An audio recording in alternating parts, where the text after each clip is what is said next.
Heroine action series, female-dominated horror and sci-fi audio adventures. My mother died in childbirth. My father was a warrior. Don't hold your breath. I'm not holding my breath.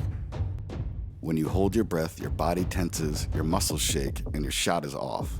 I shot. My arrow flew high and wide, far enough that the deer paid no heed save for a twitch in its ear. My father huffed out, part amusement, part chastising, and handed me another arrow. Again, this time breathe as I taught you. Inhale as you draw back the arrow, aim, then release as you exhale. I pulled the arrow back. I caught the deer in my sights. I exhaled and released.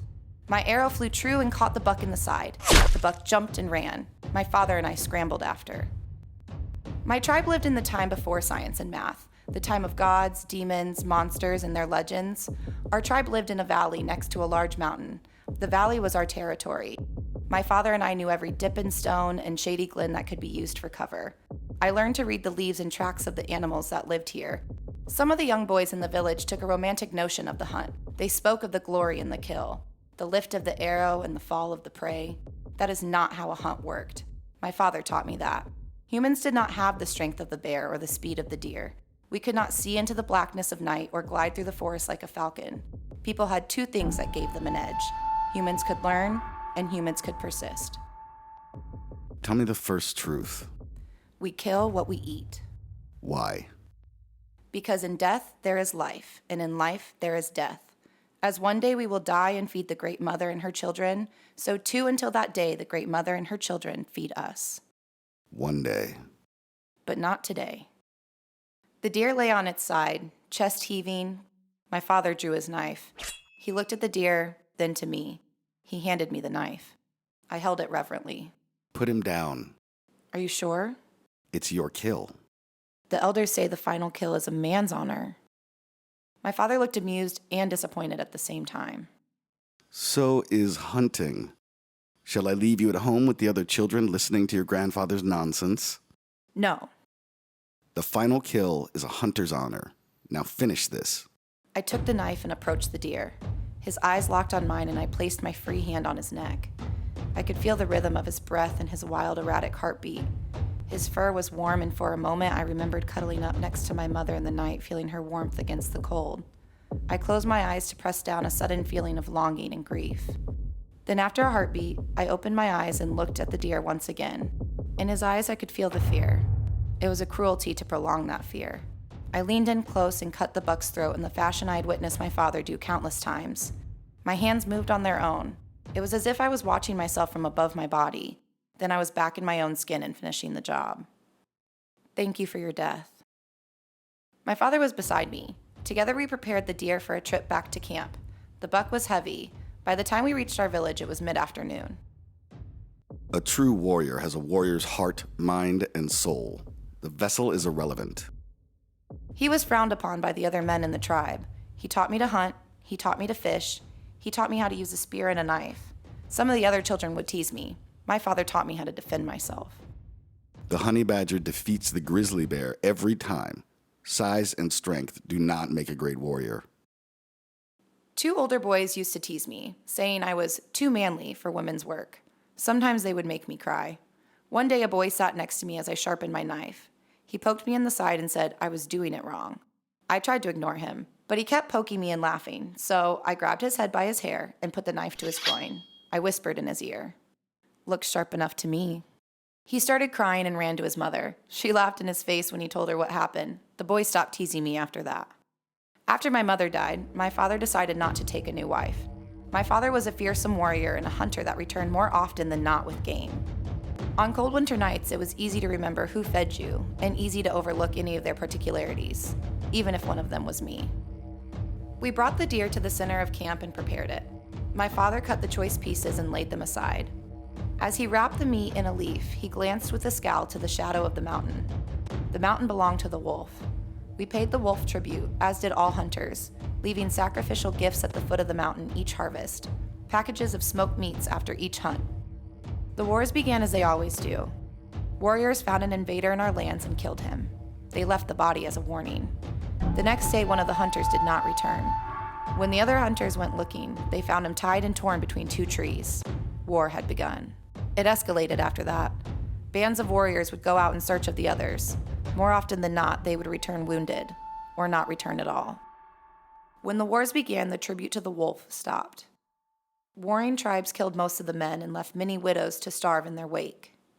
Once the tribute ended, the wolf would take its tithe from the camp. Every few weeks, the wolf would come in the night and steal away the widows to their cave in the mountain. Unlike the wailing when the men were killed, when the widows were taken, there was only silence. The warring tribes were growing stronger.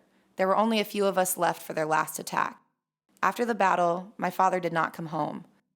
The last warrior to limp his way into the village stopped and said, "Your father fought hard and killed many before falling in battle.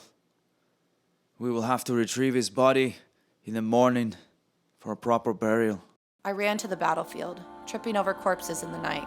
I called out, "Father!" I heard a low groan in reply. Daughter. I found him, bloody, bruised, and dying. I had to swat away the rats and the flies feasting on him. Daughter, you are a proud warrior, and you've honored me as your father. I'm just a girl. That's what all the other kids say. You are mine. You are made from the best parts of your mother and I. When I became a warrior, I was younger and far less skilled than you. The fire that burned in your mother and burns in me shines brightly in you. You are my warrior princess. This is the dawn of your womanhood. Leave these fools behind and find your kingdom. Your mother and I will always be with you.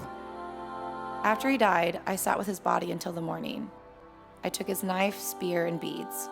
When I got back to the village, 3 more women were missing. They told me the wolf had taken them in the night. That night, I stayed up late watching the entryway of my shack. Eventually, my exhaustion overcame my fear, and I fell soundly asleep. When I awoke, I was in a dark cave next to a warm fire. The wolf had taken me to its lair. I pulled my father's knife, got into my fighting stance, and called out, "I am a warrior. Come out and face me. If you plan to rape or eat me, know that you will taste my blade first." Laughter came from deep inside the cave. "This one has spirit. Come this way, little fighter." The cave narrowed and twisted. As I turned the bend, I entered a large chamber. 8 women surrounded a large fire with a huge snake roasting on a spit. One of the women wore a wolf's head as a hat with long dreadlocks flowing down from it. She looked up from sharpening her knife on a stone. "Wanna have something to eat before you kill us all?" The cave erupted into laughter. "Who are you? Where am I?" "I am the wolf. This is my mountain. You are safe and free." "I thought you were a demon." Irrational fear is the best tool for manipulating the shallow hearts of men. My father was the wolf. He lived in these caves. He watched your tribe from the cliffs of this mountain. One night the wolf spirit came to him in a vision. The spirit told my father to free the widows of the valley tribesmen. After each battle, the men would sell the widows and children of fallen warriors into slavery. So, after each battle, my father would sneak into the village and grab a widow or 2. He would bring them here and let them live as equals. They were all free to leave at any time, and some did. Some even came back after a few months. My father treated everyone as equals. When he died, I took his hat and continued his work. You are now free to join our tribe or leave and rejoin the world of men. I didn't know what to say. Why don't you have some food, get some rest, and decide tomorrow? That night, I slept like the dead. The warm, dark cave and the songs of the women around the fire put me in a womb-like state. The next day, the wolf mother came to me. You looked like you knew how to hold that knife. You said you were a warrior, right? Want to come hunting with us? Mountain goats and snakes were the game. I speared 1 goat and pinned 2 copperhead snakes with a forked stick. Sister, you really know how to hunt. Tonight, we feast. My father taught me to hunt. He loves snake meat. Sounds like your dad and mine would have been friends. Stay with us. You can help train us. We need your strength and skill. Meanwhile, a warring tribe had destroyed my village. They killed all of the men and sold off the women and children. Their leader, Talon, was a short, muscular man with a red beard. He sat on extra blankets to seem slightly taller than everyone else around the fire. I've heard tales of the wolf. I believe he is a man, hoarding food and water living on the mountain. We will go to the cave and kill the wolf. That mountain will be ours. At the foot of the mountain was a thin passage between stone walls to the entrance of the cave. Rotting skulls on pikes adorn the entrance, drawings all over the walls of wolves. Their eyes, claws, and teeth are drawn in human blood. A few paces in front of the cave stood a large woven basket. Talon approached the entrance to the cave. He pointed his spear and screamed at the entryway. Wolf, I am Talon, leader of the Hawkmen. I've come to challenge you for this mountain and everything on it. The low rhythmic thud of the hand drums getting louder and louder came from the cave. The light brightened at the opening. The wolf mother stepped out from the cave. She stood above them with a spear in one hand and a severed head in the other. I am the wolf. This is my mountain. No man will take from me what is mine. Prepare to die. She let out a dark howl and threw the severed head directly at the basket, knocking it over. 10 copperhead snakes erupted from the basket, attacking the men. One flew directly at Talon's face. Dripping fangs sunk into his cheek and forehead. The hawkmen screamed and ran for the corridor to escape. The other women in the tribe had closed off the entryway with kindling and spears. The men tried crawling up the walls of the entryway, but the wolf women had greased the walls with goat fat, making them unscalable. They lit the kindling ablaze. The remaining women from the wolf tribe stood over the men atop the stone walls of the corridor. They took out their spears and killed the remaining hawkmen, like fish in a barrel. The drums got louder and the women started chanting. Before drawing his last breath, Talon threw his spear with all of his might at the wolf. His face was swollen and bloody with snake bites. The spear pierced her shoulder, and the wolf went down. Die, wolf, demon! Meet me in hell! The rest of the women screamed in horror and threw 5 more spears at Talon, taking him down. After the battle, we carried the wolf into the cave. She lived for 4 more days, eventually dying from infection. Helplessly watching her in that pain was the most difficult thing I had ever endured. I stayed at her side, holding her weak, shivering hand in mine. The day that she died, I took her wolf hat and placed it on my head. The other women looked at me confused. We owe our lives and our freedom to the wolf. We will honor her and her father by continuing their work of emancipation. Any man that tries to take what is ours will die. By the might of the wolf spirit and the strength of the earth mother, we are the wolves. We bow before no man. The tearful group erupted into screams of joy.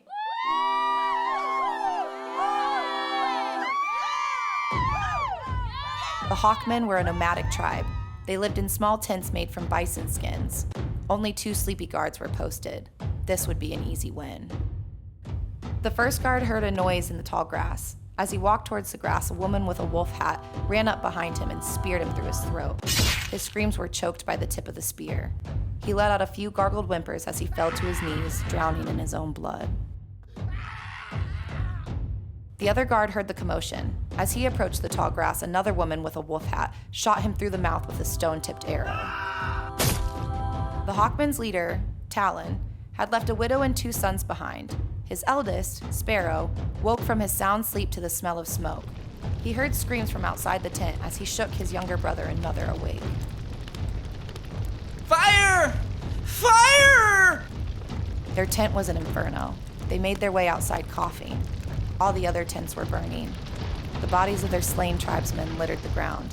When they looked up, 8 women with wolf hats surrounded them. One woman stepped forward. She carried a long spear in one hand and a severed head in the other. She threw the head at Sparrow. It rolled right up to his feet. It was his father, Talon's head. Father? No! Like father, like son. We are the wolves. No man will take what is rightfully ours. The women encircled Sparrow and his family with their spears. They bellowed out a long howl at the moon and stars before they struck, spearing each of them multiple times. The lead wolf knelt down and sawed off Sparrow's head with her knife. She dipped her finger in his blood and drew lines on her forehead. She stood, held his head up to the moon, and howled. We are the wolves. No man will take what is rightfully ours. Now the mountain and the valley belong to the wolves.